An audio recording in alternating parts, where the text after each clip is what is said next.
one of our winter series, and we have a delightful panel discussion with several faculty from our college. And I want to introduce Karen Hooker, but also thank her because she's responsible for this panel. Thank you, Marie. Thanks a lot. I want to start by saying, first of all, thank you everybody for coming today. We are starting right on time because we have a packed agenda. Carolyn Aldwin asked that any students in here who are looking for extra credit should see Isabella. For HGFS 314. For HGFS 314. Raise your hand again. Okay, great. So we're going to go ahead and get started. We have 3 great mini presentations today, all around the theme of mental health, which is an area of special emphasis in our college for all sorts of reasons, attention and research. So I'm excited about the 3 presentations here today. Each presenting team, to save time, we're going to do our own self-introductions. They'll be really brief. And to make sure we give presenters equal time, we're going to hold questions till the end. I hope that's okay. We should definitely have 10 to 15 minutes at the end for Q&A. So without any further ado, let's get started. Okay, so I am Karen Hooker. I'm a professor in the School of Social and Behavioral Health Sciences here in the College of Public Health and Human Sciences. And I'm so pleased today to be presenting with Doan, who is a doctoral candidate in health promotion and health behavior. We'll be talking about why it's important to recognize depression in later life and also telling you about new research on racial and ethnic differences in prevalence rates of depressive symptoms, as well as doing a bit of a deeper dive into one of the myriad factors that could be underlying those differences, which is namely changes in living situation. Given time limitations, we're not going to cover here today diagnosis or treatment, but perhaps we can get into that in the Q&A. Okay, so let's get started. Depression in later life, why talk about it? Well, I wanted to share with you that I think there are some myths that we would like to dispel here. And one myth is that I think there's an ageist assumption that it's natural to be sad as you age. And actually, decades of research now have shown that older adults actually have better well-being than younger adults. They tend to have really good emotion regulation strategies, and they tend to focus on the positive. So being sad is not a natural state of older adulthood. There's a notion that older adults can barely cope with the inevitable declines associated with aging. In fact, most older people adapt quite nicely to the many transitions that come along with age, some positive, maybe retirement, many negative, certainly declines in physical health and losing friends and family members. But most people do adjust to that quite successfully. There's a myth that older people in general are alone and lonely. In fact, most older adults maintain close contact with family, and in fact, 56% of older adults are actually living with a partner or a spouse. And finally, there's a notion that older adults are not good candidates for mental health treatment. They're so rigid and set in their ways. And they're going to die soon anyway, so why waste precious resources? In fact, older adults do respond quite well to mental health treatment, at least as well as middle-aged adults. And with people living longer and longer today, it's not that unusual anymore to see centenarians. If you make it to age 65, the average age at death is 84 now, and that's continuing to go up. So getting treatment early on can really result in decades of better living. The point being that depression is definitely not normal aging, and there are serious consequences if it goes untreated. It often co-occurs with these physical conditions that you see up here, heart conditions, stroke, type 2 diabetes, and so forth. And furthermore, it tends to exacerbate these conditions. It makes them worse.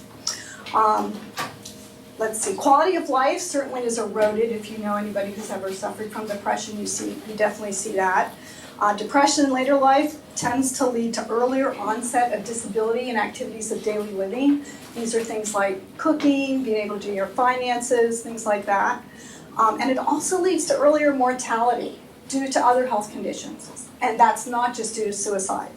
I'm not going to get into suicide too much because Carolyn's going to talk more about that.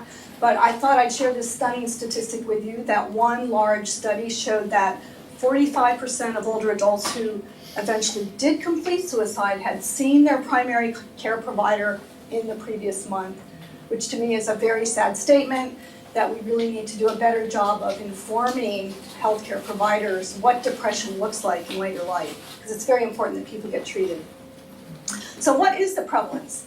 Well, the prevalence of depression in later life is both high and low, and I know that sounds contradictory, but for major depressive disorder, as defined by the DSM-5, rates are actually relatively low, between 1% and 5%. However, for persistent depressive symptoms, things like dysthymia and minor depression, they are fairly high, depending on what study you're looking at between 8 and 30% of older adults. The gender ratio is 2 to 1 women to men until very, very late life, when that tends to even out. And I thought this was interesting. More than half of depressed older adults had their first episode after age 60. So it's not true that people are just, who are older have been living with this condition all their life, although certainly half have, at least half have not.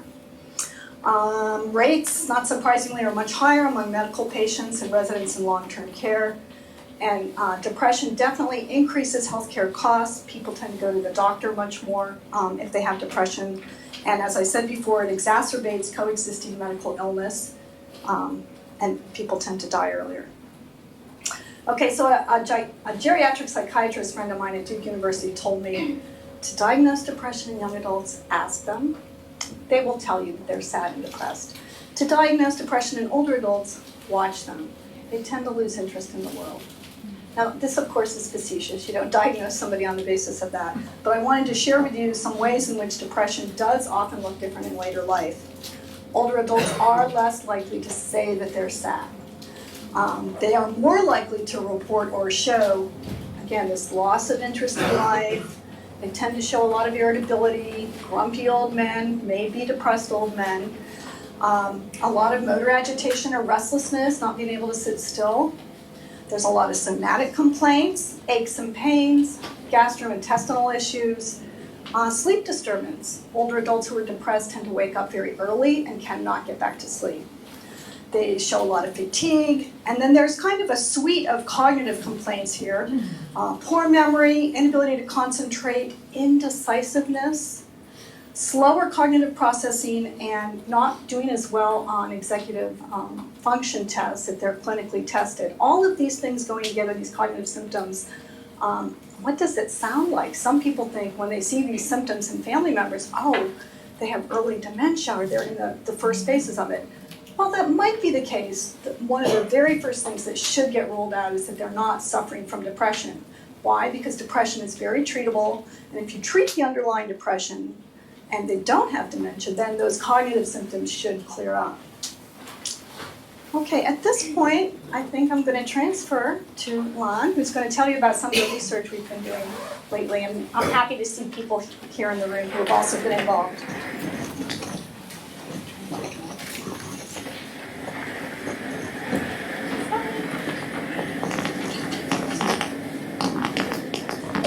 Okay, great. So I'm going to talk about studies that the U.S. older adult population is becoming increasingly diverse, and a paper that we just published, or recently published, examined how depression in later life varies by racial ethnic groups. We analyzed the Medicare Health Outcomes Survey, which is a survey administered by the Centers for Medicare and Medicaid Services. Our sample was about 176,000 community-dwelling older adults who are 65 and older, and we had expanded racial ethnic categories for about 19 groups. Our main outcome for this study was depressive symptoms, which was measured by the Patient Health Questionnaire 2, and it asked participants, in the last 2 weeks, did you experience little interest or pleasure in doing things, or did you feel down, depressed, or hopeless? So again, we were looking specifically at depressive symptoms in older adults. And what we found was this figure shows the odds of having a positive screen for depression compared to white older adults. And we see across the racial ethnic groups that there's great variation. Most racial groups had reported greater odds of a positive screen for depression compared to white older adults, except for Chinese and Japanese older adults. And if you look at the very bottom, Native Hawaiian and Pacific Islander, they had extremely high odds compared to white older adults. So they were 1.8 times, had higher odds of a positive screen. This next figure shows a positive screen for depression for Hispanic groups. Again, similar trends where all of the Hispanic groups had greater odds of a positive screen for depression, except for those who reported both Hispanic and non-Hispanic origins. So with the growing diversity in the US older adult population, it's becoming increasingly important to look at disaggregated racial ethnic groups. For example, the Asian American category comprises of over 20 cultures and countries of origin. It's extremely diverse, and it's heterogeneous in its cultures, its immigration histories, and social demographics. So in our sample, if we were to aggregate Asian, for example, 12% of Asians would have had a positive screen for depression. But once we disaggregate this data, we see a low of 6% among Japanese older adults and a high of 18% in Vietnamese older adults. And it's important because we need to better understand how to target mental health resources to populations at greater risk. For our research studies, we're using race ethnicity as a proxy for life experiences and differences in cultures. And studies have shown that racial ethnic minorities experience greater health inequities, and that might be non-detection of mental health problems, lesser treatment, and then just worse health outcomes overall. So our next study took a deeper dive to looking at what might be the factors of why there's such a range of depression. So our next study is looking at depression in later life and how it changes based on changes in living arrangements. I'm not going to go again too much over our sample, but our sample did increase because we added another cohort of data. And in this study, we're looking at depressive symptoms at baseline and follow-up, and then change in those depressive symptoms once people moved or did not move. So this figure shows baseline and follow-up PHQ-2 scores or depressive symptoms. So again, at baseline and follow-up by racial ethnic group. And again, similar to our other study, compared to white older adults, this red line at the bottom here, we see that there is an increase, all groups increased in their depressive symptoms at follow-up. And compared to white older adults, most groups, except for Japanese older adults, had higher depressive symptom scores. And the higher the score, the worse the depression. This figure shows, again, the similar trends, but for Hispanic groups. And Hispanic groups, again, had higher scores compared to non-Hispanic whites. All groups increased at follow-up. And the Hispanic groups actually had higher depressive symptoms compared to white older adults, but also most Asian groups. When we look at change in living arrangements, so who changed at 2-year follow-up, who moved, about 80% of our sample did not change, but 13% did change, with the top 2 changes being moving from living with a spouse to living alone, and then living with a spouse to living with family. So again, there's a lot of variation and reasons that might be impacting depressive symptoms over time. And what we see is, so this shows only the statistically significant results, and how we can interpret this is for the green boxes, they experienced fewer depressive symptoms, so their depression improved. Red means they experienced more depressive symptoms. So in the first column, the reference is no change. So among white older adults, compared to those who did not experience a change in living arrangements, most living arrangements led to more depressive symptoms. So for white older adults, they experienced worsening depression with a change in living arrangements. But we see here for most of the other racial ethnic groups, they stay relatively stable. So at 2-year follow-up, if they did experience a change in living arrangements, their depressive symptoms didn't get better or worse, except for maybe Japanese older adults here.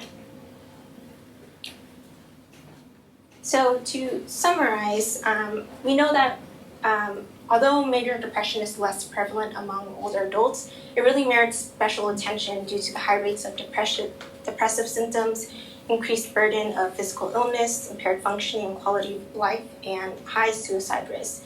And Karen had mentioned that the symptoms do differ from young adults, and we know that there's great variation by race, ethnicity, by sex.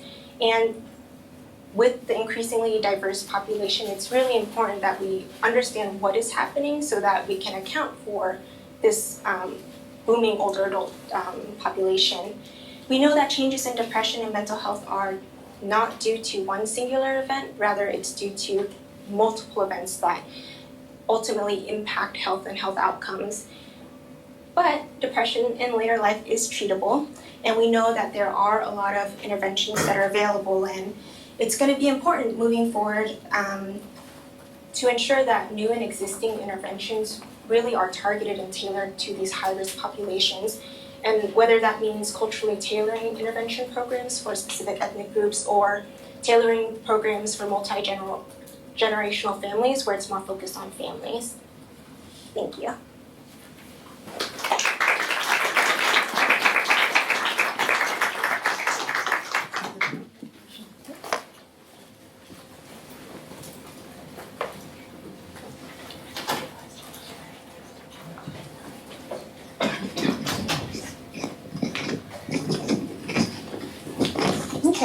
So I'm going to do far too much in one talk.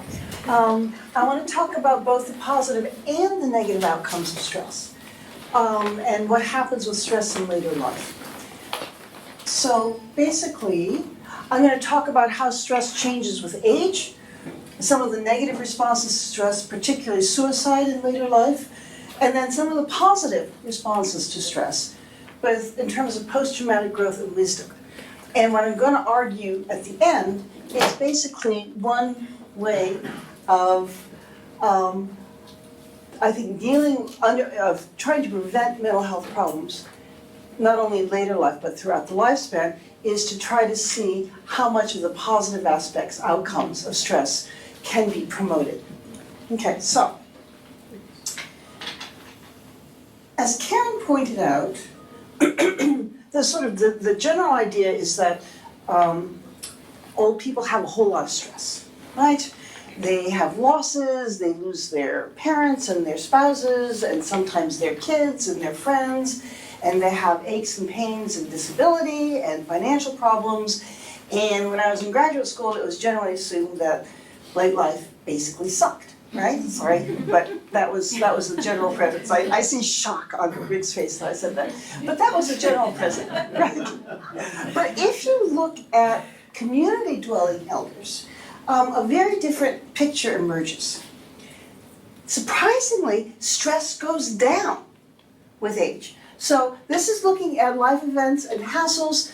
The life events measure in particular taps problems that are more likely to occur in later life, like institutionalization of spouse or parent, things like that. And this is over basically a 16-year period that we did this, and you can show that there are different individual differences in the level of stress, but they all go down, unless you include health problems, in which case there's a big spike between 70 and 75, all right? Exposure to hassles, and this is an average, also goes down. Right?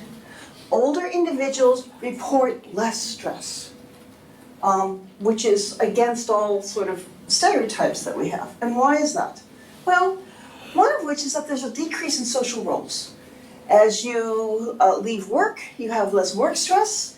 As you are no longer active parenting, you have less parenting stress. Some types of stress increase, like dealing with everyday problems, but it's not enough to offset the loss of the stresses that come with major younger adult roles.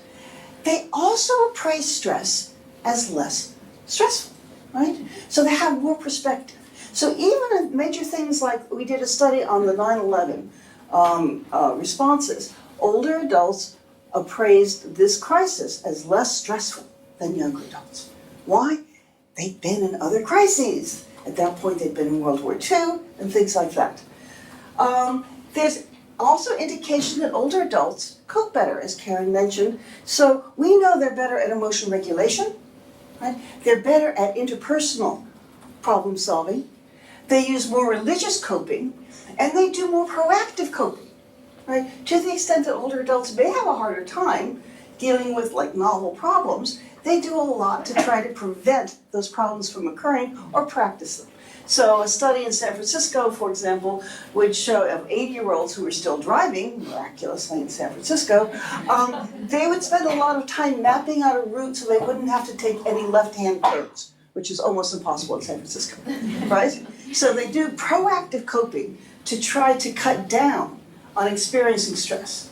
Nonetheless, late life can be very stressful, and there are also huge individual differences in response to stress, whether positive or negative. So now I'm going to segue to suicide in late life. Right? As you all know, suicide rates in the US have increased by 24%, according to the CDC, from 1999 to 2016. You can see the biggest increases in suicide are in the Plain States, in the middle of the country, right? Oregon increased by 28%. It's a little bit above the norm. So clearly there's a problem with an increase in suicide. And I'm not going to get into case in Deaton because my colleagues next up will be talking about that.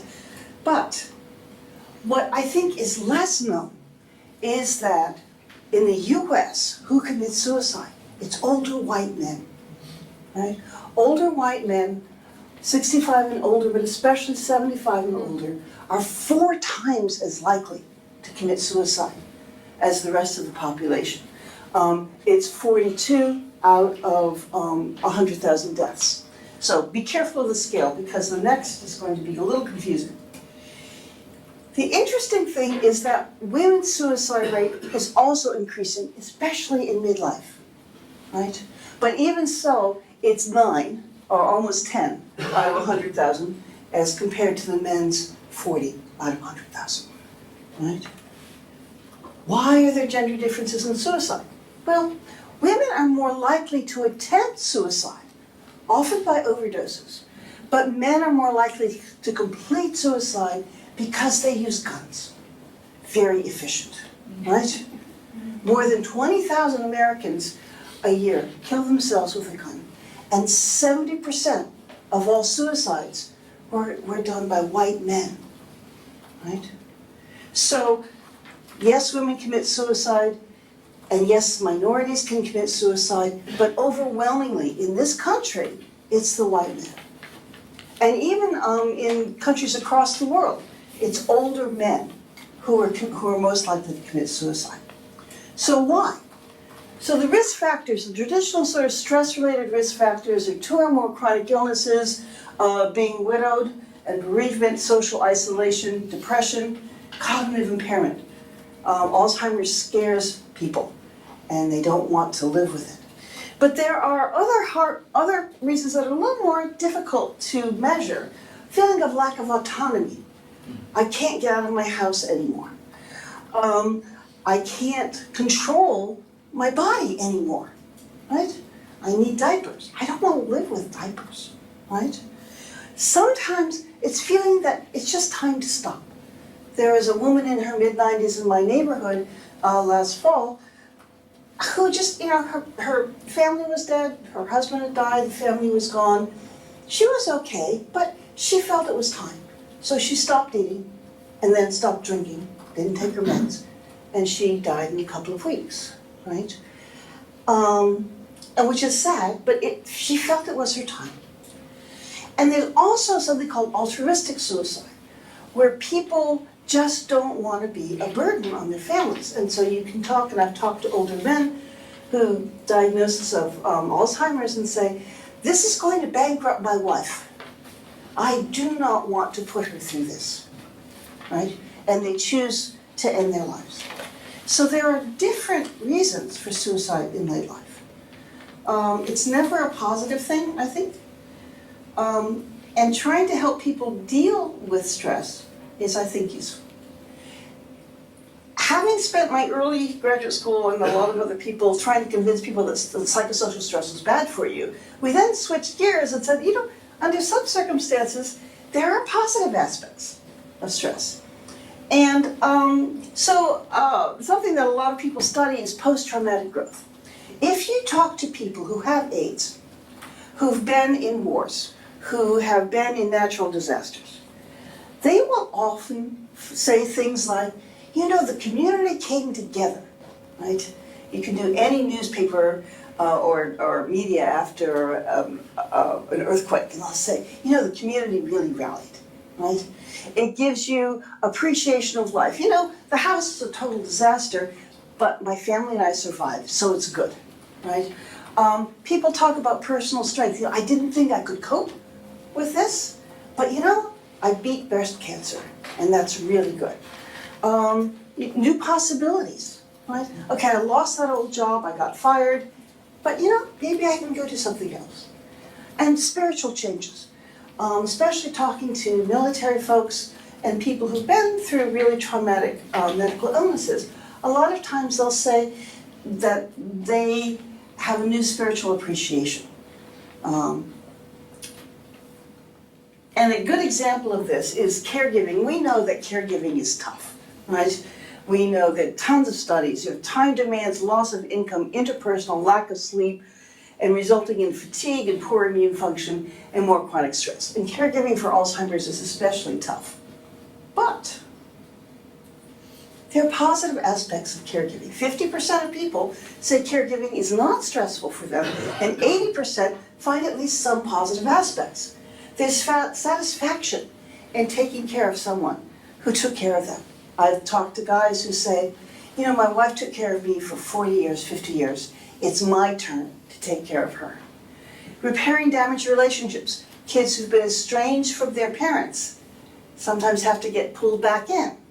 And they repair their relationship. Not always, but it's an opportunity. People talk about meaning in life and personal growth. Who would take care of these people if I weren't here? I have to survive to take care of them. We heard that among women in Africa who were dealing with AIDS patients, both their husbands, their spouses, their kids. I'm needed. And the interesting thing is that caregivers may live longer than non-caregivers, which doesn't make sense if you look at the fatigue of the immune system that Kiko Glaser has documented. And I thought, well, you know, they didn't control for baseline health because it's healthy people who take on caregiving. But they did. The studies in San Francisco did control for baseline health. And people who are caregiving for others live longer. Maybe because of the sense of meaning in life and having a role. So, skipping really quickly, it's hard to define wisdom, right? We're pretty certain that this isn't it, right? You don't take a baby bear out of its mom's arms and live very long, right? But wisdom is something else that can come out of stress. And there's sort of two types, two basic approaches. There's the Berlin, the Baltus and Staudinger approach on practical wisdom, which is basically how do you have a good life? How much do you know? Do you know how to get things done? Do you look things from a relativistic perspective? There's no black and whites. Comfort with uncertainty, that as you get older, you know, you learn that you never have all the information you need to make a decision, so you just do it, right? And understanding that things that are appropriate at one part of the lifespan may not be at other parts. A different way of looking at this is sort of more personal wisdom, or what Kurnow and Levinson and all called self-transcendence. And this is self-knowledge. Going through stress, you learn about your strengths and your weaknesses and your vulnerabilities, right? Non-attachment. Can you stop doing things that are bad for you, right? Can you stop eating the chocolate cake, right? Can you stop using the drugs and the cigarettes? Can you step back from roles that maybe aren't any good for you anymore? Integration. Okay. Do you, are your goals compatible, right? Very simply, I need to lose 30 pounds, but you know, the chocolate cake is really good, right? People who develop wisdom, they're integrated, right? Their goals are unified. And self-transcendence is a two-bit word for talking about understanding that there are things bigger than yourself and your own needs. And older people are actually more likely to report self-transcendence, that there's a larger good, that the community or their family or their belief systems, right? So what one of my graduate students did, Heidi Igarashi, is to go back to some data that Rick and I had collected a few years ago, where we asked people talk about some of the worst things that ever happened to them and how they coped with it. This is 50 older men and women. And what Heidi found was that the development of wisdom can be potentiated by adversity that disrupts personal meaning. It's not just sort of any problem like a car accident or something like that, but it has to really change your fundamental view of life and promotes the reflection of meaning through engagement with others. And what Heidi found from the qualitative interviews that we did, that people spontaneously brought up knowing oneself, right? We talked about that as self-transcendent wisdom, accepting complexity and being uncomfortable with uncertainty as part of practical wisdom, right? But developing compassion, that once you've been through a really stressful situation, you have more compassion for other people. When I was in my 20s and I was in the gym and doing stuff, and I'd look at people sort of creeping along on the treadmill, I'd say, they're never gonna lose weight doing that. They gotta get with it, right? And now I'm one of those people creeping along on the treadmill. And so I have more compassion for people who have limitations. But I think most importantly, what Heidi found was that the development of wisdom could be discouraged or facilitated by social networks. We tend to think of wisdom as an individual thing. What we found was that how your friends and relatives reacted to your stress affected whether or not you felt you had developed wisdom. If they told you, just chill, it's okay, you'll get over it, get back to your life, you don't grow, right? But if they acknowledge your pain and say, listen, you might want to go to the support group, right? Or you might want to consider changing jobs, right? Here's some people I know who are looking for things. Or if they acted in ways to facilitate people trying to do new things, then they were more likely to develop these types of characteristics. And so my take-home message is understanding how to use stress in the service of personal growth and the development of wisdom may preserve mental health, not only in later life, but throughout the lifespan. And these are some of the exemplars of wisdom that we have in our culture, all things being equal. Anyhow, I will take questions at the end, but thank you.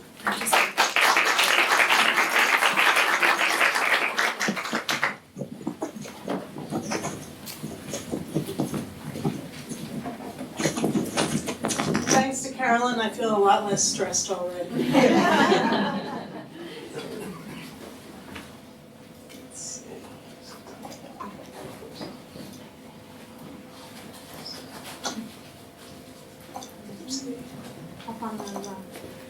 Oops. From beginning. There you go. Yeah.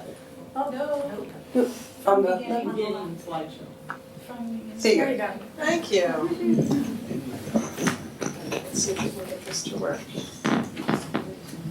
For our friends who are listening tomorrow. Thank you for that, and thanks for, wow, this is great. This is like a standing room only seminar. Good work, Marie. My name's Marion Ceraso. I'm an associate professor with the School of Social and Behavioral Health Sciences. I also have an appointment in Extension, Family, and Community Health. And I'm going to be co-presenting today with Allison Myers, who will introduce herself when she gets up here. So we were asked to talk about a relatively recently awarded National Institute for Food and Agriculture project called From Coast to Forest. Building on community strengths to promote mental health and reduce opioid abuse in rural Oregon. And I want to first just give a quick recognition to the project team. Sandy Phipps, actually, who's at the very bottom by alphabetical order, is our program evaluator, so hey Sandy. We have two folks out in the field without which we could not do a project like this. So Dusty Linnell, who's in Tillamook and Lincoln counties, and Robin Maley, who's in Union and Baker counties, and their local partnerships and collaborations are really what make a project like this possible. We also had tremendous help. I don't know if CJ is here. CJ is here. Woo, submission process. CJ was the one. Also Teresa Crowley in our office helped at the last minute, and you can't get it done without that. So thanks to all these folks. Allison and I talked about this and really wanted to start this, especially since we have a fair number of students coming to these seminars with a broad context for this Coast to Forest project. And the bottom line here is that the United States is winning a contest we would much rather be losing. This is a research done by Jessica Ho. When we compare ourselves to 17 other peer high-income countries, we have the highest rates of drug overdose deaths. And this is actually, these are male statistics, but women have similar trends, lower but similar relationship to the other countries. And actually some of those pale gray lines at the very bottom, so I think on average we're about 3.5 times the overdose drug death rates. But if you look at countries like Italy and Japan, we are 27 times higher. And this is what many researchers are calling the epidemic of despair. Similarly, in Oregon, if we compare ourselves to the nation, we just saw some data on this from Carolyn, if we combine alcohol, drug, and suicide deaths, we are higher than the national average, and that number, unfortunately, is predicted to continue to rise. And when we go locally, we can start identifying some of the patterns contributing to these trends. And the Oregon Health Authority has created this opioid data dashboard. Some of you may have already seen it. And since Allison's going to be talking about the counties in which this project is working, I thought it would be interesting to show you a snapshot. This is opioid prescribing across the state, and you'll see Tillamook and Lincoln and Union and Baker are among the hot spots. You also may have been paying attention to the news in the last just week and a half, actually. The Douglas County issued a public health alert due to a pretty significant spike in opioid overdoses. I think since the beginning of the year, they've had 8 or 9 overdoses and a couple of deaths related to them. Some of you may have seen the New York Times' devastating article written by Nicholas Kristof, native of Yamhill, Oregon. I actually have a copy if anybody wants to take a look at it, but describing, actually they start out on the number 6 school bus that he was on when he was a kid going to school, and describing the deaths of those children and their family members to suicides, alcohol abuse, substance abuse, and accidents. On the positive side, communities are starting to organize around solutions. So this is an example in Tillamook County. They recently instituted a behavioral health court to help address issues around mental health and keep people out of the criminal justice system. So the Coast to Forest project hopes to build on these community strengths and the partnerships, as I mentioned earlier, that are really vibrant locally. We also want to leverage our proud land grant history and mission of responsive community engagement through extension, as well as the college's strategic focus on addressing emerging threats to mental and physical health. We have some colleagues actually in the college, I don't know if any of them are here today, but who have already gotten engaged by doing research around alternatives. Oh, Karen's in the back, Karen Volmar. Alternatives to pain management. There's been some research going on around that. So really the aim of this project is to help take action towards those community-driven solutions. And Allison is going to talk about how.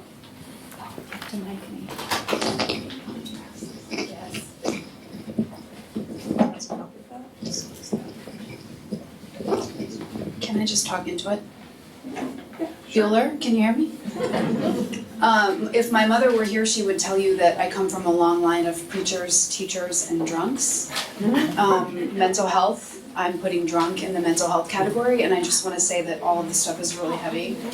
If you or someone you know needs to talk, we're passing out a resource guide handout sheet, so thank you, Karen and Carolyn, for having that be part of this Making up for everybody. as this day-to-day. So if you already know 1-800-SUICIDE is the number to get help, then hand your paper back and make sure that everybody here has access to resources.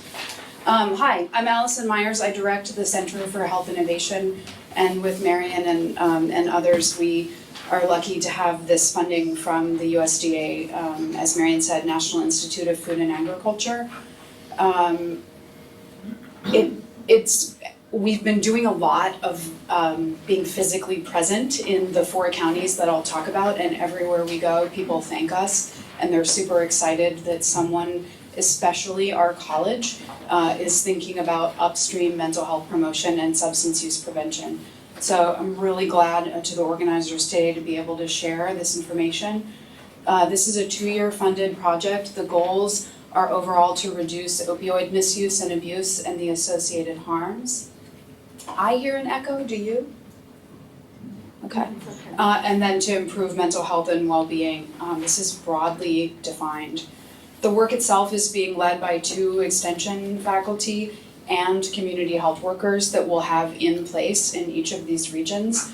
We've been unsuccessful so far in hiring, but keep your fingers crossed for us that we'll find the right people with the right experience who can help us be sort of community organizers of sorts and getting this work off the ground.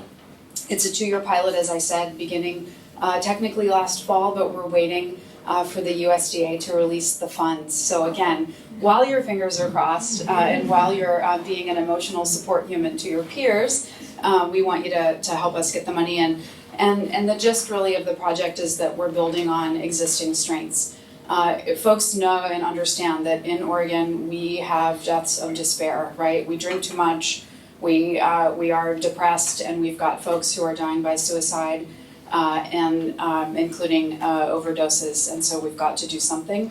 We are not offering treatment, and I think that's really important for everyone in the room to know. I think it gets misunderstood sometimes that we are not, we cannot treat your condition. What we can do is work with community partners to help undo the stigma, to help connect you to resources when a little help will do, rather than an emergency department visit. And just to sort of create the conditions for health broadly across lots of different population segments. So that's all really important stuff. And we, of course, are, per the request for proposals, offering all evidence-based programs that are blessed by SAMHSA. You may be asking yourself why we chose these 4 counties in particular. First, like good public health practitioners and researchers, we looked at the data. These are places where people are suffering particularly significantly according to the metrics, the data that we have. These are also areas where they're economically depressed and labeled as such with population level statistics, and a lot of the jobs that folks have had in forestry, agriculture, fishing, healthcare, you're much more prone to injury. And for those of you who study the opioid epidemic, you know that prescribing and the use of opioids when you have had an injury can be really problematic for creating addiction. So we called it Coast to Forest, as you see why. These are also places where we knew we had community support on the ground to get the project done. So it's essentially a convergence of resources, willing people, folks who are willing to talk about very uncomfortable topics, and where they're eager to have OSU Extension and our college be a part of the work. These are the program components. There are 5 of them. First, we'll be offering free mental health first aid trainings. If you're not, if you haven't ever done a training, I'd recommend it. We've got at least two mental health first aid trainers in the room, Aurelian and Ann. Raise your hands. We'll also be putting together in each of these areas local comprehensive resource guides. That the piece of paper that we handed out is, that's sort of the first step in knowing who to call, but we plan on doing much more robust work. Often we're compiling what unique segments already know exist, sort of bringing it together in one place. We will be leading community conversations about mental health. That's a 4-part series that brings together community partners in planning for change. So instead of us sort of walking in to say, hey, we've got this great intervention, which we do. There are a couple of things that we're giving away. We'll also be working with community to be sure we're planning to meet their needs according to their wishes as we move forward, because they are, of course, the expert in their own lived experience. One really neat component, or we'll be doing extension radio. Think mental health podcast, sort of. We've got legislators who volunteer already to be interviewed. We plan on doing some case studies. If there are students in the room who want to be involved in the project, come visit Marion and I. There's plenty of work to be done. Not enough money, but plenty of work. And then the last thing, in May of each year of the project, we'll be hosting Prevention Week activities. Again, for the students in the room, especially the project is very well planned. Thank you so much to Sandy Phibbs, who led development of the logic model. I do want you to notice these 5 activities here. I just listed those. And the outputs are, there are many. Sandy, do you want to chime in or just? Well, I'm cognizant of the time, so if anyone has questions, come find me and we'll discuss the evaluation plan that is based on a RE-AIM framework. Great, and we may end up having there's lots of community data collection, really neat ways to understand. Essentially, here are the outcomes. Are the folks that we're working with, do they have a better understanding about mental health? Are we starting to see addiction as a disease and not a moral failing? Right, that is often where we are. Thank you. And then are folks in communities, do they have more skills and confidence for helping their community members in distress? So again, upstream, not treatment. This is about creating conditions where folks can get some help earlier on. And I think this is our last slide. So please be thinking of your questions. We have a notable list of partners and letters of support. In fact, the feedback we got about the grant application was one that they loved the team, the use of extension. Clearly, we've thought about our evaluation plan, and good grief, the number of letters of support was overwhelming. We had to get really creative, right, with the spacing and the page limit and all of that to be able to submit the grant. So we couldn't do it without these folks. The list is growing all the time, and we're just really excited to be able to offer this in a place where it's so needed.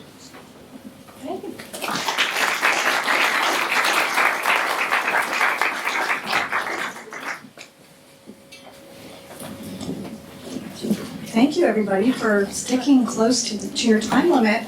I kept my promise. We have between 10 and 15 minutes, maybe like 12 minutes for questions. So if panelists want to come up front, we can field some questions from the audience. Oh, sorry. Do I need a microphone or can be outside? I don't know if I need a microphone for the people watching.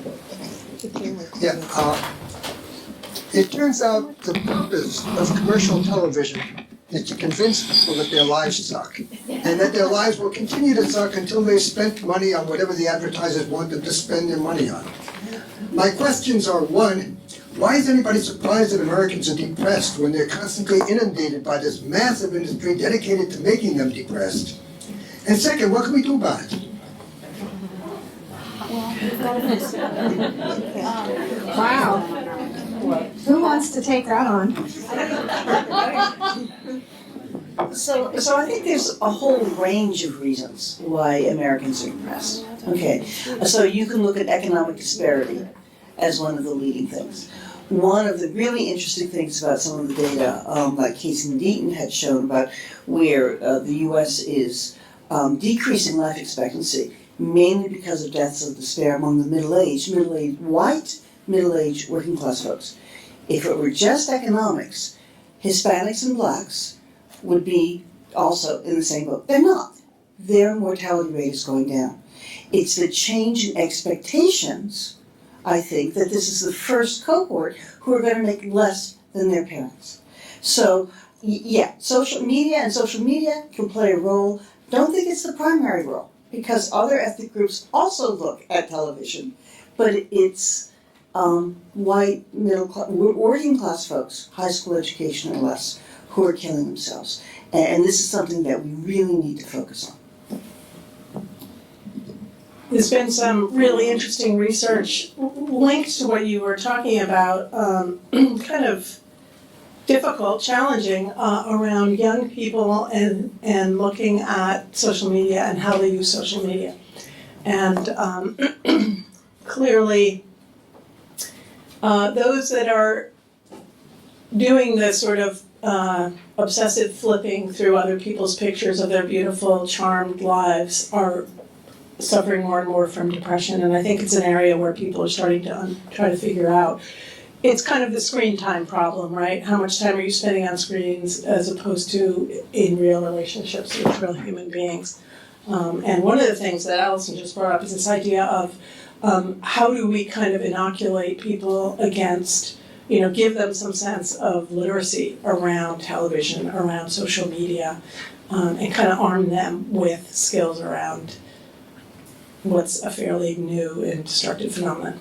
Yeah, businesses their speech is protected. We're not gonna take our First Amendment protects commercial speech more than it protects the speech of individuals. And so to answer your question directly, I don't think we're gonna do anything about it, but I think we can help people understand the impact and like how those ads are supposed to make you feel. Yeah, good question. I have a question in the back. Well, just a comment. There's Italians also have TV and ads and social media, and it's just the rate is 27 times lower. So I don't think that's a completely Correct. Accurate explanation. So the comment was that the Italians who have 27 times lower rate of drug overdose deaths, also watch television and use social media. So there's other factors contributing to this difference.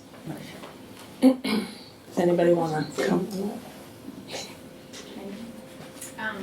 Yeah, so my question is for the group at the end, and you talked about mental health training being the first, was that the first component? First aid. Yeah. First aid training, yeah. Thanks. And I was curious, and then the targeted counties, are you going to be doing any of that mental health training? Are you going to be piloting it here at OSU? Mary, do we need the mic because we're recording? Is this a mic as well? Yes. So we can maybe just. So we can talk as long as That's a recording. No, you know, I'll run it around.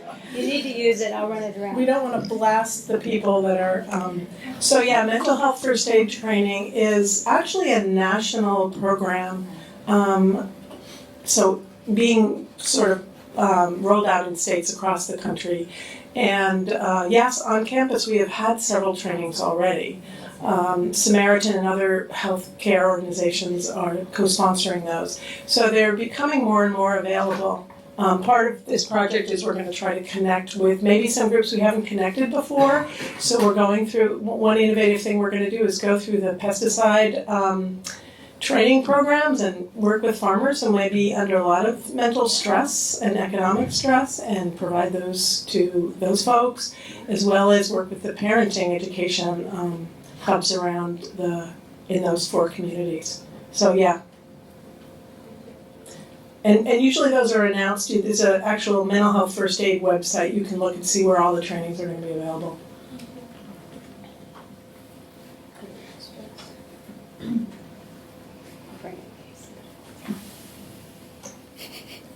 Who else has questions? Other questions? Kate, I'm coming.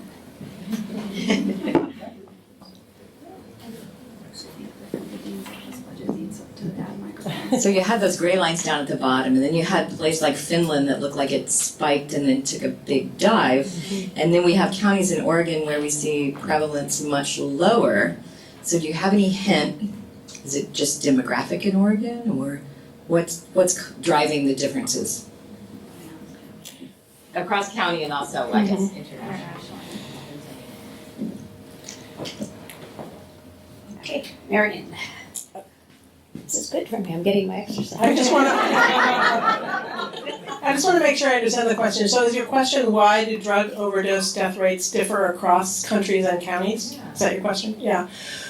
Wow. What's happening in the positive, or the places where we're seeing more positive? Right. So there's a lot, I mean, it's super complex. Depending on how you're breaking it down, it's really complex, and there are factors, I mean, many of you know a lot more about this than I do, but there's research looking into prescribing practices, research looking into access to care, which is obviously different in different places across the state. There's all sorts of demographic and economic and socioeconomic differences. Social cohesion. Social cohesion in different communities. Do you want to add something? Yeah, Finland got rid of its homeless problem by providing low-cost housing to everybody who needs it. It's a smaller country, it's cohesive, but if I had to guess, I don't know for certain, but the big dip in Finland may be due to providing housing for people, which I think would go a long way to working on the deaths of despair. Okay, Abby, you can go.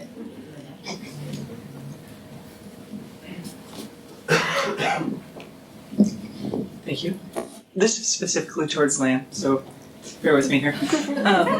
Because we've talked about the disaggregate projects that you've been working on in the past, and my question is, having worked in race and ethnicity, do you see an application for this style of research and style of breaking down demographic variables across different demographic variables, and how would that look? Nice question.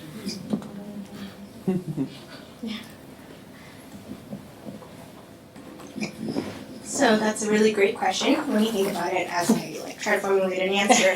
I think it's very important to disaggregate across demographic characteristics beyond race and ethnicity because again, we're using it as a proxy for life experience. And I'm specifically interested in racism and how that impacts health because although we were looking at depression as an outcome, we know that it's impactful across the lifespan. So that's what are the life events that are accumulating, what are the resilience factors that are accumulating, and how does that impact health?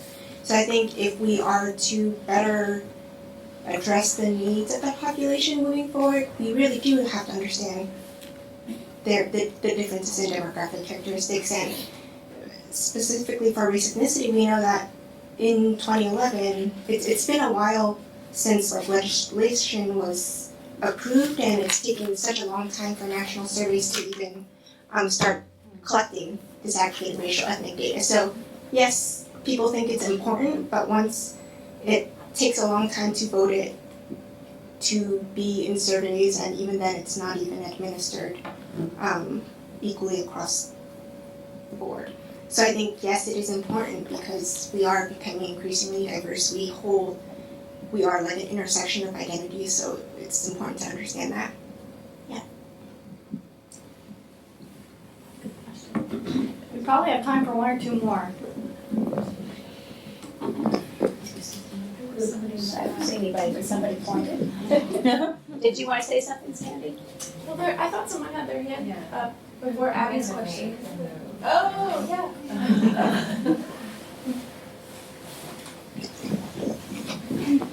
Hi, my question is for the From Coast to Forest group. I'm very excited to know that you both exist because I'm very interested in this, specifically looking at the veteran population. And I was recently informed about a data science project for, I think, a similar grant. I'm not sure if you all are familiar with that, but with Denise. yeah, she's my advisor. So have you looked into the data science piece and how empowering some of these communities with data could help at improving mental health? If they know how to, what the data looks like and what to do with it. Walk slow, Marie. Who's formulating this? Who's formulating? Allison's jumping. The short answer is that we're not there yet, but great idea, and if you want to help conceptualize it, come visit. And then I'll just say that I spent the years before I came to Oregon State working with communities as they collected their own data and then used it for policy systems and environmental change. So that particular topic is near and dear to my heart, but I have no data science chops. So come see us and we'll come up with something. Yeah, because it's true, right? When folks have ownership, right? Community knows what they need. And they benefit from our credential and grant writing ability. Over here. And there are small grants available, I believe, through the Northwest Center We for have a prime opportunity actually. Public Health Practice to give students small pots of money to work on projects like these. So deadline is March, so if you're interested, come talk to us soon. The proposals are due at the end of January, so I've got to get rolling myself. All right. Okay. Yes. So do you want to wrap it up, Karen? Sure.